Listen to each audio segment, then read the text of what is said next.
So we're in Clovis, California. Turn this lid off. Turn the fan off.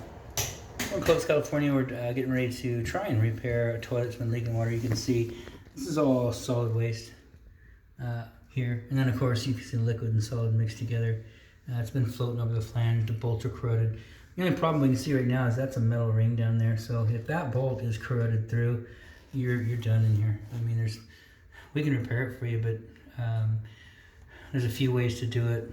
We're not really thrilled with some of the repair methods, and we probably won't perform those. It involves drilling some new holes around and mounting a different flange down on the floor and then putting wax in. But honestly, the way to repair it is you'd have to come in, you'd have to demo back tile, you'd have to jackhammer the floor, cut the pipe, cut the flange off, and then try and get a new flange on there. I can see the closet bend down there. It turns right there, so there's no pipe to work with.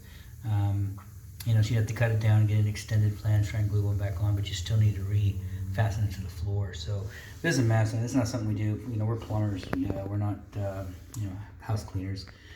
But we're gonna have to try and get this kind of wiped up and sanitized because this is solid waste. So, anyways, we'll take a look at the bolts. If the bolts will go back in to that flange, we will remount it. But you can see, give me a light right on this one right here, right over here. So you can see from this side, please. Okay, not shining it. Okay, that's what your bolt looks like right now. And a little late in the day, get this one, same thing, but not in front of my camera here. Okay, so those are the bolts. Anyways, we'll get this peeled off of there, the wax ring, we'll get it off there, we'll get it cleaned up, get this kind of soaked up, and then we'll take another video, let you know what we can do. So still here in Clovis, California, and so we got it all cleaned up here quite a bit, got a lot of the liquid and the solids cleaned up, and a little spray and wash and whatnot just to sanitize it a little bit. Took the old bolts out because they're corroded through. Flange looks like it's in good shape. It doesn't look like you'll have to replace that, so that's good. One problem was the soil pipe, which is the white PVC 4-inch. That's a closet bend, and it's all one piece. It turns at a 90 degree and connects to the soil pipe underneath. It was sticking up about a ½ inch high, and so you can see what we've done is we've cut it down flush with the top. That's the way it should be when you install these wax rings. So otherwise it causes a conflict. You got a hard plastic ridge sitting against a hard plastic lip that sits up too high. So we took a long sawzall blade and cut this all the way around. So now we're going to get a large wax ring with a horn on it. And these guys, you know, normally we use this and then a single wax ring. I don't think we will use a single because your flange is so high. It's about flush with tile.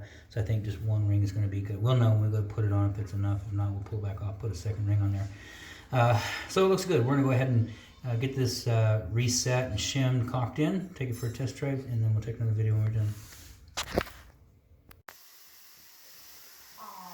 So we're in Clovis, California. We just finished installing a Kohler well-worth toilet, and this is straight out of Home Depot. I got 154 plus tax, so you're probably at 175 for the toilet, 200 for the installation, so 375. We do give you a new supply line whenever we put a new toilet in, or put a new wax ring in. We give you a new supply line because the gaskets have already been compressed for so long. We don't like to put something in there and then have us come back out for a repair, you know, 2 months down the road. So anyways, Fluid Master 3/8 by 7/8 by 20-inch braided stainless steel supply line. That's your existing valve. You do have Uponor tubing in the home, which is plastic water pipe stubbed out of the wall. The valve is yours. Supply line's ours, and then of course Home Depot for the toilet. These are nice. Got the Class 5 flushing technology. Can you take this off, please? And so it's like a cylinder style in here, no flapper. So you can see you got a cylinder. And of course, it's filling correctly, shutting off correctly, and flushing correctly, which is good. So brand new toilet in here. We did, when we put it in, the tiles from front to back, these four, which means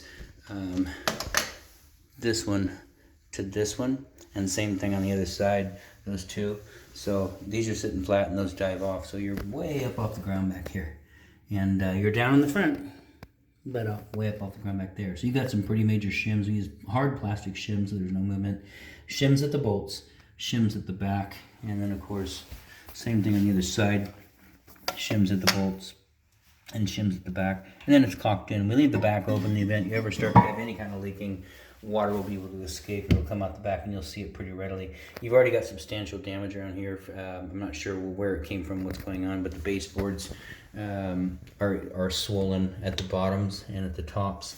And of course you got something going on here with the shower. I would say honestly, water's escaping from the shower enclosure, and that's not something that we address. That's going to be a shower door installer. But anyway, so this toilet is installed. Outside of that, this installation is done.